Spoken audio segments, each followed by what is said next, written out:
Welcome to this new episode of VonCam about the Leica Elmar 50mm f2.8 Collapsible. It's a retractable lens. It retracts actually pretty much, which makes it very compact when you close it and you need to transport it. But to focus correctly, you need to open it, lock it, and then it's good to go. It was produced between 1957 and 1974, and then under the nomination Leica Elmar-M 52.8 from 1984 to 2007, I believe. It's quite a classic, not very open, but it's got some really interesting qualities. We're going to watch a few of those pictures I've taken with it a little later. One of the problems you can have with the retractable lenses on modern mirrorless cameras is the tube going in and maybe damaging the sensor or whatever, kind of dangerous. So I put this lace around here to block it. That's what I did when I was using my SL2 for the test, which is, I guess, more a secure option if you want to work with it. Otherwise, what can we say? The aperture ring is very distal, which can be a problem actually when you fix the lens in blocked position, because if you go a little bit further, you might release the contracting mechanism, the retracting mechanism, and if you're slightly off, then your focus on a non-sensor, non-digital camera where you will see the result immediately might be off. But yeah, otherwise it's if you lock it well and are careful, it's pretty nice. The focus ring is very proximal with an infinity lock. So once you get to infinity, it just locks. You have to press to open. That's it. Not very complicated mechanism, but a very classic look that we're going to try to look at and analyze a little bit more in the photos coming up. So first image on the left, that's when you didn't take the lens out of its collapsible state. And that can be a problem with, for example, cameras when you take photos with a film, because you won't have the direct feedback. So careful, sometimes you may take a picture and that's what you're going to get. But once you open it up, then that's what you get on the right. For example, that was during the sunset. You have the sun hitting this building in Reykjavik. Really nice geometry. You can see that the style, the rendering is quite old school, but still very precise. Good geometry. Again here, that's the coast of the west neighborhood of Reykjavik.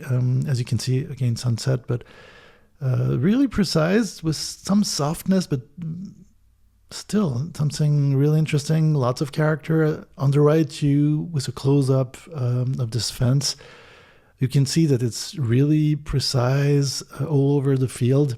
Here we were with a camera's M240 from Leica, relatively old sensor and camera, digital camera.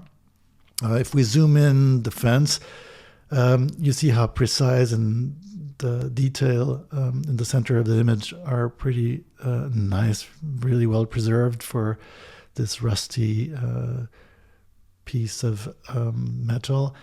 As you can see, the bokeh is quite soft. It's a nice bokeh, but lots of character. It's kind of granular, a little charged, increasingly more with backgrounds like this concrete background. But something to keep in mind, but still very soft and very nice. Quite atypical compared to other lenses. Here again, two pictures. Again, on the left, that's a school in Reykjavik. Gives you a good idea of the softness of this bokeh.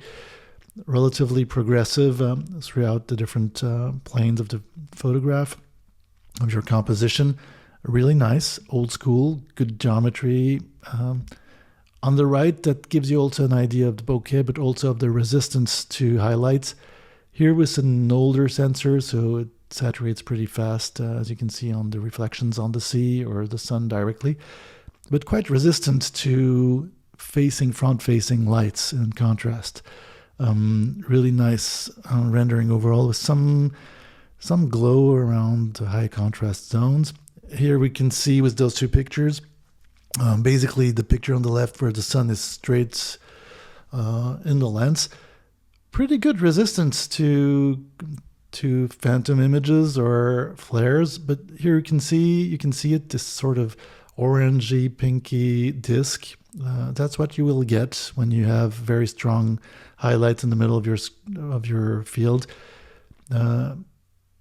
It will grow depending on the angle. Here it's quite minimal, even so it's very visible. But if you slightly go on the side with your light source, like here with the sun, with the picture on the right, you will have this sort of weird straight shadow effect. For example, here it's a vertical line on the left, and then you'll have this sort of glare, this sort of diffuse light, which has a lot of character actually. Quite interesting. We'll see another few examples later. But overall, a very straight lens. Here we can see those two pictures. That's in Reykjavik. The color rendering is really nice. It's a minimal. Of course, here it's digital camera, so the white balance is kind of changed, but there is really something coming out of this lens. Really nice quality. Looks quite modern, actually, even so it's an old lens composition, relatively old lens composition. But as you can see, it's very, very precise, lots of detail. And if we zoom in the picture on the right, the center part of the photo, you can see there's some glow around the high contrast areas. A little bit like what you would find in film when you don't have the anti-elation layer behind. A very little bit, but not that marked, of course. But you can see it on, for example, on the fence, the white part of the fence in front of the dark gray background. You have this glow. Even so, it's really precise. You still have the precision. So very interesting character with this lens. I believe very under-evaluated in general because of its 2.8 aperture maximum.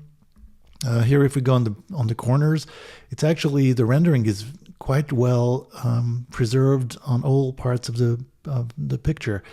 Yeah, really nice.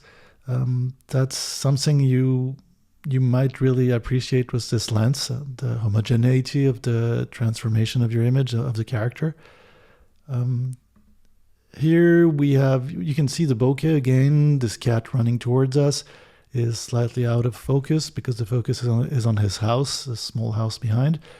And yeah, the overall colors, the high precision, but this really strong character is very interesting per se. We can see also this slight glow. It's very discreet on the picture on the right around the chimney, but still preserved details. For example, this man on the bottom part of the picture. And again, the colors are really nice color rendering with this lens. Very neutral, but soft and kind of warm. Here again, two pictures on the left gives you a good idea. That's again in central Reykjavik. All those pictures are with the M240 camera, by the way.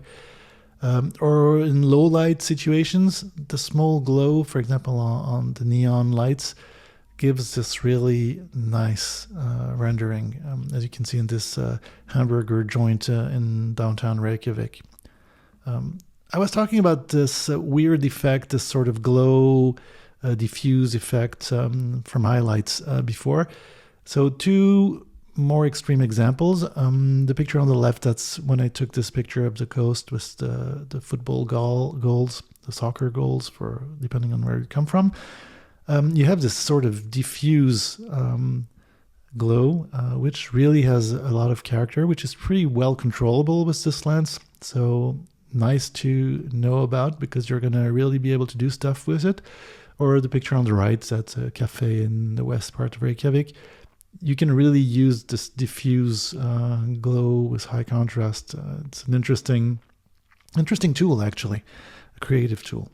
Let's change camera and go with something with more pixels, a more recent sensor. That's with the Leica SL2 camera body. Picture on the left, if you look at the bokeh and the rendering, pretty busy bokeh, as I said before, because you have this kind of slight onion ring effect on the out of focus zones, high contrast points. But overall, the detail in the center are really great. Definitely up to par with the 47 megapixel sensor, like here. As you can see also on this picture in the kitchen with the details on this dried leaf. But if we zoom in the Leica, we can see that the details are really there, even with so many pixels as a 47 megapixel sensor. And yeah, you can see the bokeh slowly, progressively going out and then becoming more busy at a far distance. As we can see on the grass, the lighter dots are actually leaves, dried leaves. And if we look at more, I would say more landscape type of pictures, really nice details. The bokeh is really soft. You can see with the picture on the left. You will have a differentiation of all the different planes of your composition, but still have loads of detail in the focus parts of the picture. And you can see on the right this image of the sea and the clouds, and really nice rendering, very special rendering of this lens. And here, if we zoom on the picture, in the middle of the picture on the left, the focus is on the rocks and on the beach, not on the infinite distance. And you can see there is a differentiation between those two planes, which makes this lens quite interesting, as it lets you really decide on the point of view. And so it's an f2.8 and not more aperture. Here also small examples using an APS-H sensor. So if you take the center of the picture of what the lens renders, really interesting. Here it's with a Leica M8, so an old sensor. On the left, that's in Geneva, small detail, so it's not really anymore a 50mm in terms of field of view. But yeah, you definitely have lots of detail. The rendering is really good. Same with the colors. Here are pictures taken from an airplane west of Iceland. The color rendering, the slight softness of this glow in high contrast situations really makes for an old school rendering, which is really interesting and gives a very peculiar aspect to the results from this lens. Again, two last pictures, one from the airplane of a neighborhood of Keflavik on the left. So very precise, very homogeneous rendering, increasingly with a smaller sensor, of course, because you just have the higher quality center of the image. Or here a detail of a neighborhood in Vesturberg, in the west neighborhood of Reykjavik on the right. Yeah, very special lens. So here's an example of the lens completely out on an M240, which is compatible with the retraction of the lens. So it's a pretty long lens, as you can see here, but once retracted, it makes for a very compact package.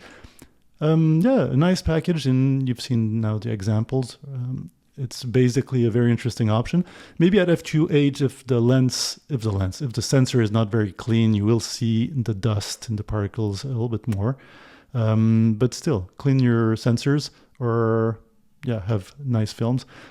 But anyways, really compact option, and a very nice old school rendering for this Leica lens.